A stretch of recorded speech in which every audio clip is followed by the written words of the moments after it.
I love my home. When people come here, I want them to feel the way I felt when I came home. The fire was crackling, and the candles were all lit, and there was a pot of Brunswick stew on the stove that my mother had just made.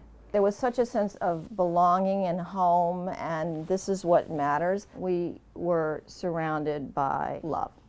I'm from Richmond, Virginia, born and raised there, the oldest of 9. We lived in this big house on Monument Avenue, right under the statue of Robert E. Lee. There was a lot of tradition and heritage, and not all of it that I'm proud of, but that was one of the things that was part of my life, was loving the past, loving the families that brought you along, loving old things. So that has certainly stayed with me all of my life. I had a little nook upstairs that was filled with my dolls and all my things. I mean, that's where it began for me. I don't think I was really into fashion at all, but I was into telling stories. And we had a really tragic fire that night. My mother lost her father, her great aunt that raised her, and her sister. We lost so much. That was a huge lesson about what's important. It's just the people. It's not the things. After all the fires, people were going, "Are you crazy? You're moving into this old wooden house?" But it had good bones. It had character. I mean, I lost my dollhouse in the fire, but years later in this junk shop, I see this dollhouse. Oh my God, it's my dollhouse.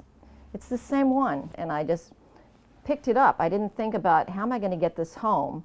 I had to have it.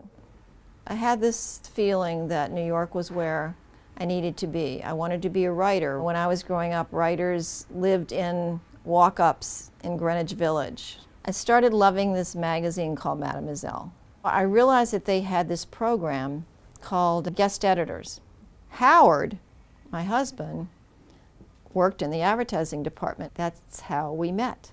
So not only did becoming a guest editor start to shape my career, but it also brought me together with this incredible man that I've been married to for 43 years. And so the next thing I knew, I was in charge of, doing all these shoots and working with the photographers and traveling and going to meetings to brainstorm ideas and bringing my dreams to life. You couldn't help but just start to drink it. But what I loved about it, that it was distinctive and everyone had a personality and it wasn't cookie cutter. I was definitely more of a tomgirl, probably dressed more like my father. I mean, he was just like in a white shirt with chinos and loafers. I liked finding vintage pieces. Like this is a great old riding jacket, herringbone riding jacket. This coat that I just love, it's men's, and it's based on an old Navajo blanket. If I have to dress up black tie, I always wear a tuxedo. Very often I'll just throw this over the tuxedo. I love contradiction. That's something that Ralph loves too, like throwing a safari jacket over a gold beaded dress. I think a white shirt is so flattering. And it's just like my walls of my home, they've always been white because the white wall shows off all the color and the texture.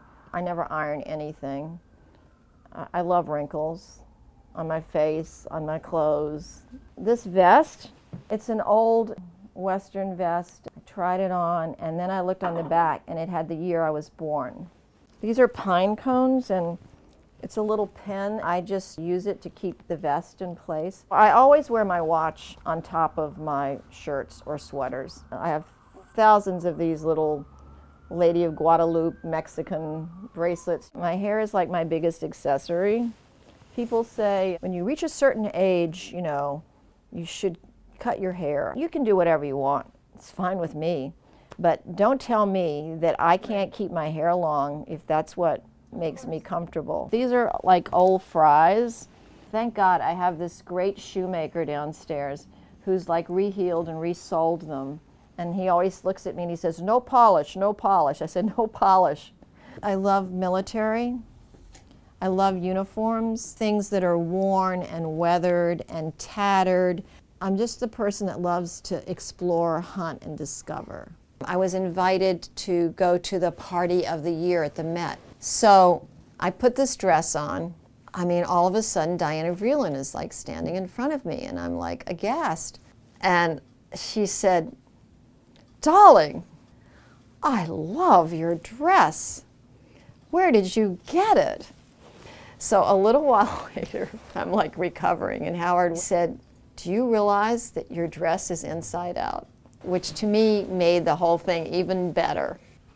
Mademoiselle, I'd started to develop a new series on real women because I really felt that was so much more interesting than making up stories on models.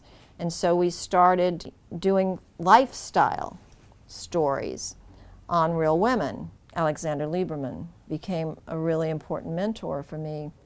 Alex called me and he said, "We're starting a new magazine for women and I want you to meet the editor-in-chief." She started to talk about her vision for this magazine called Self that was about real women and fresh starts that they'd made in their lives, fashion that was based on authenticity and personal style.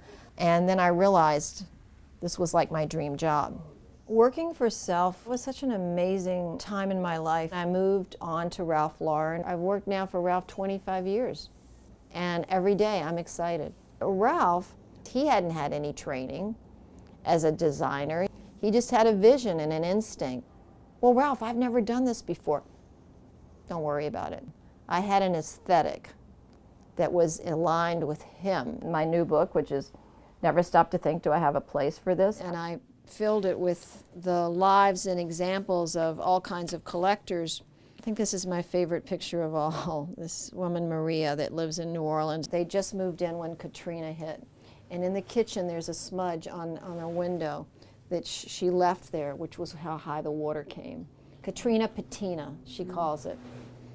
I think I'm still young, and that means that I still am looking for the next great thing. I'm thinking about what's the next book going to be? What's the next shoot? What's the next project? What can I do this summer to change my barn around and take pictures of it?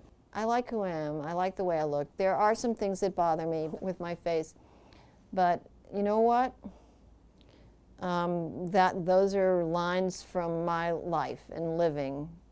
And I look at my beautiful mother's face.